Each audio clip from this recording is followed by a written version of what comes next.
اعوذ باللہ من الشیطان الرجیم بسم اللہ الرحمن الرحیم یا ایہا الناس اتقوا ربکم الذی خلقکم من نفس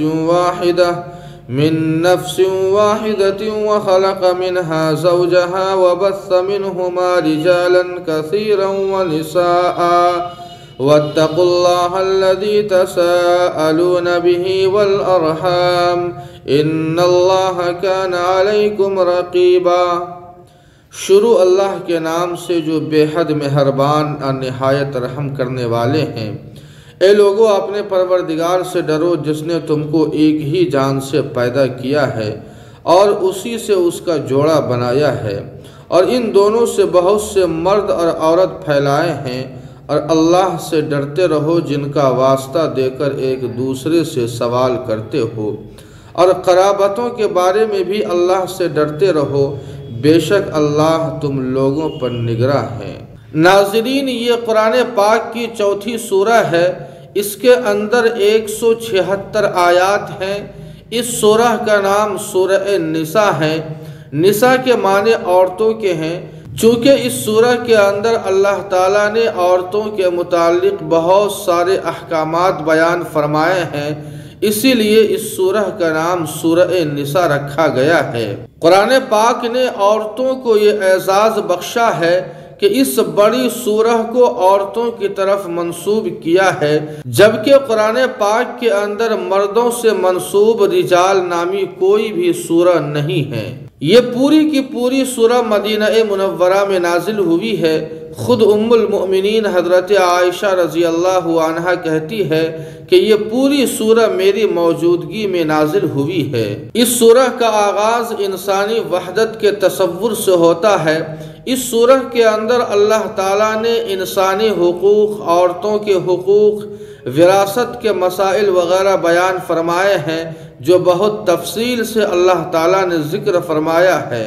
حقیقت یہ ہے کہ زندگی سے متعلق جتنی تفصیل سے احکام اللہ تعالیٰ نے اس سورہ کے اندر بیان فرمایا ہے، کسی اور سورہ کے اندر اتنی تفصیل سے احکامات کو بیان نہیں فرمایا ہے۔ اللہ فرماتے ہیں کہ اے لوگو، تم اپنے اس رب سے ڈرو جس نے تمہیں ایک جان سے پیدا فرمایا ہے۔ یہ ایک انقلابی نظریہ ہے کہ جس طرح پوری کائنات کا خدا ایک ہے، اسی طرح پوری انسانیت کو اللہ تعالیٰ نے ایک ہی ماں باپ اور ایک ہی جان سے پیدا فرمایا ہے۔ اس انقلابی نظریے سے اس عقیدے کی بھی تردید ہوتی ہے جس میں انسانوں نے رنگ و نسل اور علاقہ اور زبان کی بنیاد پر انسانوں کے درمیان درجات اور تقسیم کیے ہیں۔ اللہ تعالیٰ فرماتے ہیں کہ سب کے سب انسان ہونے کی حیثیت سے برابر ہے، لہٰذا رنگ و نسل اور علاقہ اور زبان کی بنیاد پر کوئی تفریق نہیں ہے۔ اللہ تعالیٰ نے آگے بیان فرمایا کہ ہم نے حضرت آدم ہی سے ان کا جوڑا یعنی حضرت حوا کو پیدا فرمایا۔ اس سے ایک بلیغ حقیقت کی طرف بھی اشارہ ہوتا ہے کہ عورت یہ مرد کے لیے حصہ اور جز ہے، فریق نہیں ہے، اس لیے کہ عموماً انسان کو اپنے جز اور حصے سے محبت کا جذبہ زیادہ ہوتا ہے، جبکہ فریق سے محبت کا جذبہ بہت کم ہوتا ہے۔ قرآن پاک نے انسان کی تخلیق کا جو نظام بیان فرمایا ہے، اس سے یہ معلوم ہوتا ہے کہ اللہ تعالیٰ نے سب سے پہلے انسانوں کو پیدا فرمایا، اور اس کے بعد انسانوں کے ذریعے سے اور بھی انسانوں کو اللہ نے پیدا کیا، اور اس طرح سے دنیا کو آباد کیا۔